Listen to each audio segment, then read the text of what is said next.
So this is my presentation for my FMP.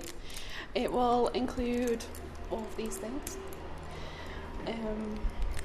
So my name is Anne Stokes. I'm studying creative digital media, and this is my presentation about my fan-made project. My idea is to make a short documentary about nature and climate change, and it will be about how we affect the earth and how climate change is affecting my generation and also older generations, and also what will happen if we don't sort it out. I think it's a very, very big issue, but I also think that because it's such a big issue, I can only tackle a small part of it because the documentary is going to be so small. But in terms of target audience, it will also be about younger generations and older generations who may be concerned about the kids' future. So I think the target audience is around 10 to 65, as it may be the acceptable age range for those younger than 10 may not understand the project or be interested in it. But the same with anyone over the age of 65, they could struggle to understand what's going on. They could have problems with like eyesight, hearing, all of that. But also, because they've lived through it, they would also have a lot of information on the subject. So even though I've said 10 to 65, it might be over as well. So I've said there, overall target audience would be primarily 10 to around 35, and then secondary audience, which would be anyone 36 onwards. So then in terms of like gender, I would say any is perfectly acceptable. It just depends on interests and stuff like that. It doesn't matter if whatever, like race, whatever, doesn't matter.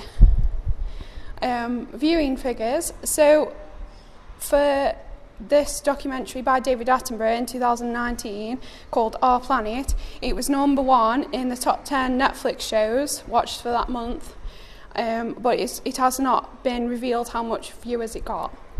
In 2016, it was reported by the BBC that Planet Earth 2 reached over 12 million viewers, which was compared to X Factor, which only got 7 million viewers. And 1.4 million of those were aged 16 to 34, which is another reason why I would think that it is a good target audience for my project. It's 100,000 fewer than the series got for Planet Earth 2, but it has still attracted a larger than normal number of younger viewers, as said by David Attenborough himself. So I conducted a survey to try and figure out how many of the younger target audience there would be. I asked 20 people. So the main majority is around 60% of 16 to 25 year olds. However, there is like a small majority of older people. So most of the people were 16 to 25. And then like I did what genre they prefer to try and figure out if the mass majority would be nature and animal documentaries. So it come up to 15%, but also like for action, and 10% for science fiction and drama and nature and animal documentaries. Documentaries was second in this question for media categories. Films was first. I've chosen not to make a film because I don't think that would fit it very well. I think a documentary would fit better, more so because of what a documentary focuses on rather than a film. So my inspirations are David Attenborough and Greta Thunberg. Their work is like extremely inspiring. Greta in particular is amazing at raising awareness for younger people, whereas David Attenborough appeals to most audiences. So I think they are, like I said, amazing at raising awareness on the issues that we need to tackle. The documentaries in particular are Extinction, the Facts, which is more about animals, but it's still important to focus on it because it is also a result of us, and also climate change, with places being too hot, places being too cold for them to live, resulting in like no food, no water, etc. And also Climate Change, the Facts, which is just a documentary based on climate change and the facts. And the Greta Thunberg documentary, which was aired not long ago on the BBC, which is called A Year to Change the World, as these are inspired me the most. So in terms of research, I had to research 3 people. So I chose Greta Thunberg, David Attenborough, and also Kids Against Plastic, to try and because I had younger and older, I wanted even younger for kids. So I found Kids Against Plastic, and they are two girls who are 15 and 17 years old, and they go around doing talks in schools, and I think they did a talk at the UN conference. They also did a TED talk, which is quite big on things like YouTube. So they're all very good at raising awareness. They're very good at protecting the earth and stuff like that. I've planned to include an interview with Sarah Webb, which is our achievement tutor, but she is also a naturalist type thing. She likes to go to protests and stuff like that. And she gets involved with environmental organisations, which I thought was very interesting. Yeah. So these are my mind maps from my initial ideas. The first one was nature and the environment. The second one was digital time, which mainly focused on social media, fake news and current news. And also my third idea, which is based on anything that is classed as vintage. So anything from 1910 to 2000, whether it be inventions or scientists, etc. So as you can see, this one's very detailed because it took a very, very, very long time to research. But these ones are smaller because they were initial. But yeah, I've explored it more now. These are just references. So for this FMP, I will need my phone, my tripod and a microphone for voiceovers and interviews, as I've documented it in my equipment list.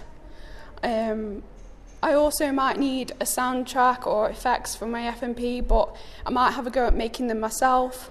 I might also ask the music students. It just depends on time. I might also use free websites such as Free Sounds or Bend Sound. I will also use my website, Instagram and Twitter to promote my Final Ridge project and also begin gathering interest into it. So then that way, when it's completed, more people will have access to it and they can rewatch it if they want to, etc. So on my website, I have started to add a specific page. I have added a page for the stages that explained what they are, and eventually it's going to have links to these pages, which give a little bit about the mind maps and what they are, and then I'm going to copy the initial work that we had to do, brief analysis and initial ideas, so that the examiners can see it without needing access to my OneDrive. So then we have copyright rules and restrictions. I will make sure that I've got all the paperwork. Contingency and constraints is a big one because it includes everything that could go wrong. It also includes health and safety, needing to transport stuff, all of that. It's a very, very good pre-production document that will talk about the different things you need to check and do before starting the production. I will avoid any material that is copyrighted, such as music, as I've said. I will try and make it myself or find music from like free websites, copyright free. I will also make sure that it's protected by adding the copyright symbol, my name and the year. And it will help me avoid anyone stealing my work, as well as help me to avoid stealing other people's work, because I don't want to do that. If I feel the need to use a particular piece of music, then I will ask for permission where possible. And if I can't get permission, I just won't use it. So overall, my idea is to make a short documentary about nature and climate change. It will be about how we affect the earth, how it will affect young generations, older generations, generations that are worried about their kids. I'll film as many experiments as possible, complete paperwork, and finally produce a project that I and other people are proud of. Any questions?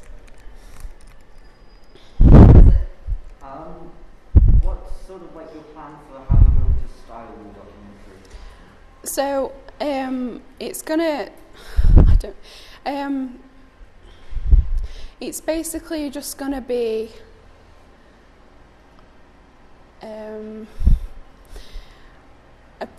a documentary about the effects. But not a particular style, so nothing like a Wes Anderson film, for example? It will just be inspired by David Attenborough, Greta Thunberg. Are you still focusing on local issues so that it impacts people from your immediate circle? Yeah, it's going to be mainly focused around Manchester and also a local lake near me. But because of permission for filming and stuff like that, I've chosen to set it in Charlton Water Park, which is in Manchester. So yeah, it will be filmed close by, locally.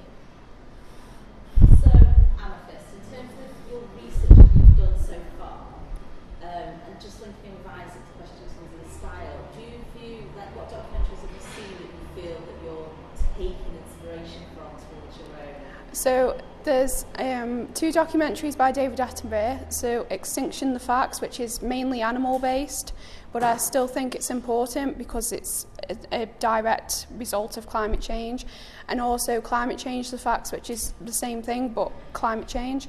I think they're very important because it talks about everything that I'm going to reference, but obviously I'm not going to copy. I'm going to make it my own. And also Greta Thunberg's documentary, A Year to Change the World, which has talked about her going through it.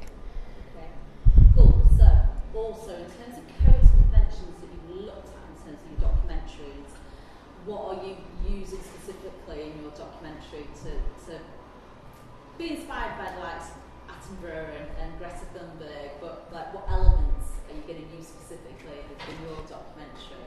So interviews, styles. Yeah. So the interview is going to be quite, I would say, a big part of it because Sarah talks about a lot of what she's done, what she thinks will happen, how she thinks things will work, and I think that coming from someone who knows a lot about it, rather than someone who's just researched it, is a big part of the documentary. Okay, cool. And I know obviously you touched on the copyright side of things, so footage and what have you. How much are you hoping to use of your own footage? I would say mostly. I would try and get as much as possible. Any further questions? Sorry, I couldn't hear because of the building outside. Did you tell us what your intended audience impact would be? So my intended audience impact would probably be to make them figure out that we need to do something about it, and try and make them change their lifestyle so they can do something about it. So probably just persuasion. If you're presenting it, if you were presenting it, and you probably mentioned this already, but if you're going to present it, where would it be and why? Like what channel? Yeah. Um, Or platform. And for platform, I would probably pick YouTube. For TV channel, I would probably pick BBC.